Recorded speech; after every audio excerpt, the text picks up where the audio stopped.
Alright, so here's how to enable webcam and microphone in Google Chrome. So let's get started. First of all, let me just open up the Google Chrome right over here, and then on the right upper side you need to click on the three dots and then simply go with the settings. Right after that, on the left side you need to find out the privacy and security option. Simply go with that, and then from here you need to go with the site settings.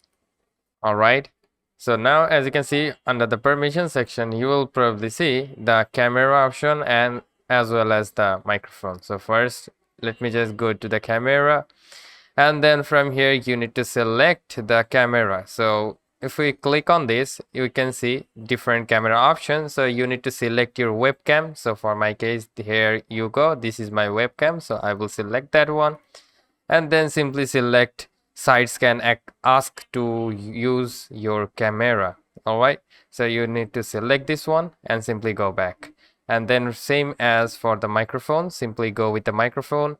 First you need to select the microphone that you are using. Like I'm using right now microphone Blue Snowball, so I will select that one, and then simply select the sites can ask to use your microphone.